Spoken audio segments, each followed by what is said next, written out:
आज हम topic discuss करने जा रहे हैं एस्टैब्लिशमेंट ऑफ मुगल एम्पायर। तो मुगल एम्पायर की स्थापना के बारे में, तो 1526 ईस्वी को बाबर ने पानीपत की पहली लड़ाई में दिल्ली के जो अंतिम सुल्तान थे इब्राहिम लोदी, उनको पराजित करके मुगल साम्राज्य की स्थापना की। तो बाबर जो है प्रथम मुस्लिम शासक था। शेरशाह सूरी ने 1540 में बाबर के उत्तराधिकारी हुमायूं को कनौज की लड़ाई में पराजित करके उसे भारत छोड़ने पर विवश कर दिया।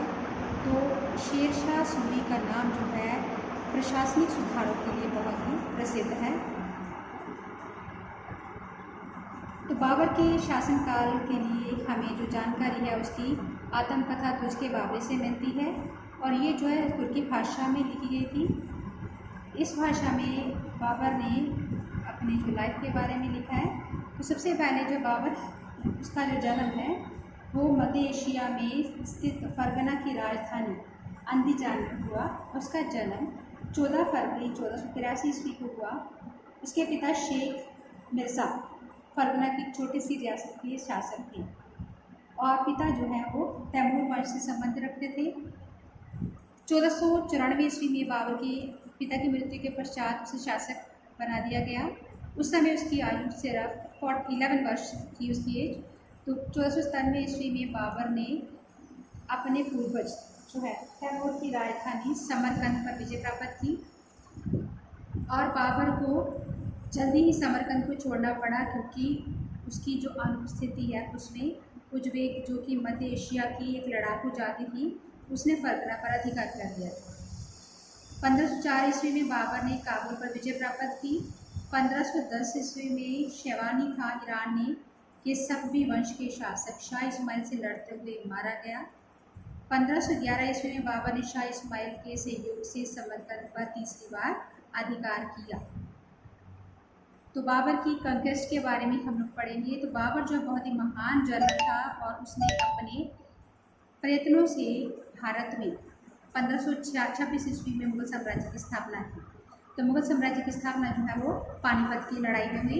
तो कारण क्या था? बाबर भारत की विजयों के द्वारा एक और तो उसने अब राज्य का विस्तार करना चाहता था, दूसरी ओर भारत की धन संपदा से वो उसको अपार धन संपदा को लूटना चाहता था, और इसलिए उस समय जो है उसने भारत पर अटैक किया।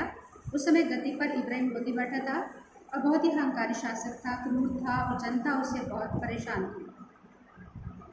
इसलिए जो है अब इब्राहिम लोदी की शक्ति उत्तरोत्तर कम होती चली गई, क्योंकि उसके इंटरनली काफ़ी विद्रोह जो षड्यंत्र चलते जा रहे थे, और जो उसके सरदार थे वो स्वतंत्र अपने आप को स्वतंत्र शासक घोषणा करते जा रहे थे।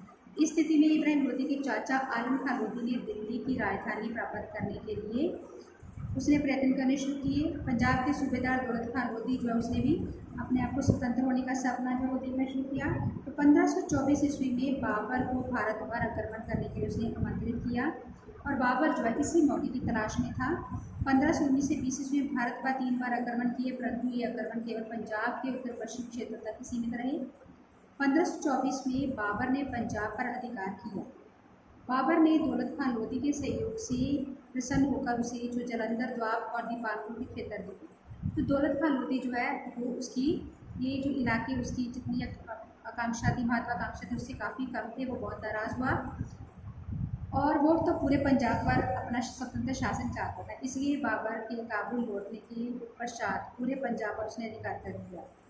जब बाबर को इस बात का पता चला तो वो उसे बदला लेना चाहता, इसलिए उसने नवंबर 1525 में भारत पर 5वीं बार आक्रमण किया, और इस आक्रमण से उसने जब दौलत खान लोदी को हरा करके पूरे पंजाब को अपने अधिकार में ले लिया।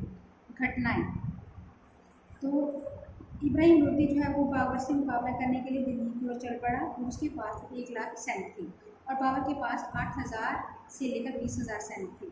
दोनों सेनाएं 1526 12 अप्रैल के दिन जो पानीपत के मैदान में पहुंच गई। दोनों ओर से किसी ने भी युद्ध करने की पहल नहीं की। एक सप्ताह तक कोई आक्रमण नहीं हुआ। बाबर ने ये समय अपने सुरक्षा प्रबंधों को मजबूत करने में लगा दिया।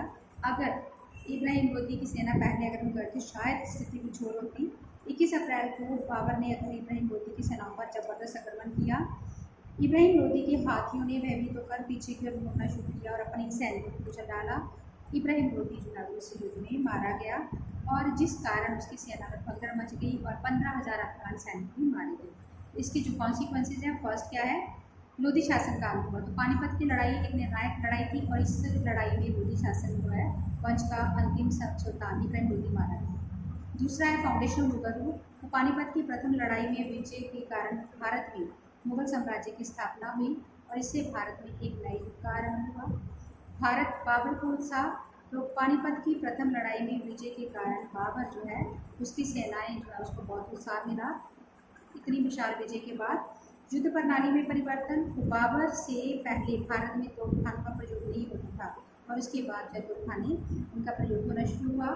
Battle between Mughals and Rajput become inevitable. तो पानीपत की लड़ाई जो है उसके पश्चात मुगलों और राजपूतों के मध्य जो युद्ध अनिवार्य हो गया और यही कारण था कि राजपूतों का राणा सांगा दिल्ली पर अपना अधिकार करना चाहता था। अब जो है उसकी सफलता के क्या कारण थे। सबसे पहला कारण क्या था कि भारतीय राज्य जो है परस्पर लड़ाइयों में शक्तिहीन हो चुके थे। दूसरा है दिल्ली का सुल्तान जो है इब्राहिम लोदी बहुत क्रूर स्वभाव का था और प्रजा उसको पसंद नहीं करती थी। तीसरा, इब्राहिम लोदी की सेना भी निर्बल थी।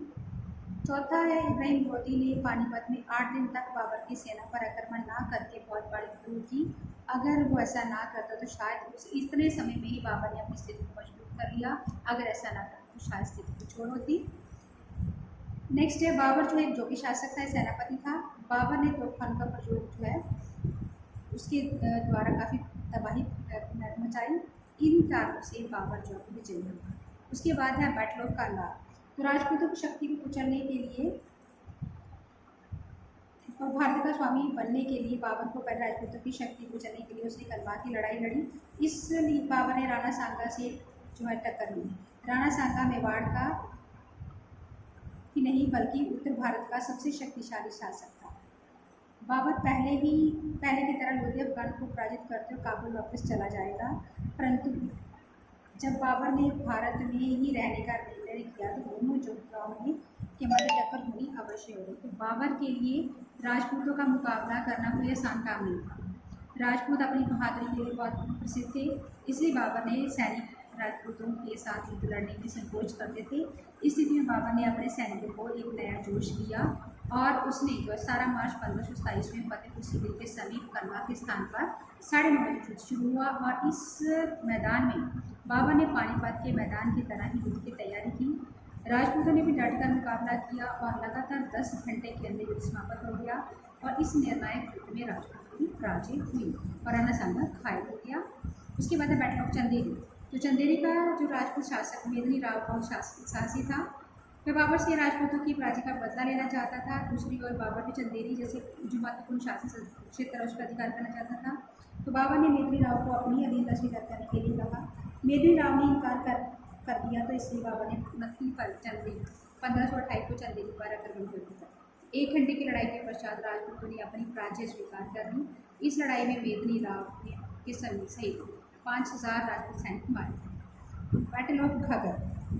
तो कनवार की लड़ाई के पश्चात महमूद लोदी भागकर बिहार आ गया, जहां उसने बहुत से अफगान नेताओं को अपने अधीन इकट्ठा कर लिया और इस कारण बाबर ने उसके साथ टक्कर लेने का निर्णय किया। जब महमूद लोदी को इस बात का पता लगा कि वो भागकर बंगाल के शासक नुसरत शाह की शरण में चला गया। 6 मई 1529 ईस्वी को बाबर ने घाघरा के अफगान को हराया और महमूद लोदी भागकर बर्मा चला गया, जहां उसकी हत्या कर दी गई और ये बाबर की अंतिम लड़ाई थी। इस विजय से बाबर ने सारे उत्तरी भारत को अपने अधिकार में ले लिया, सारे उत्तरी भारत का वह स्वामी बन गया। तो आज बेटा हम लोगों ने बाबर के बारे में पढ़ा कि उसने किस तरह से पूरे भारत पर अपना अधिकार किया।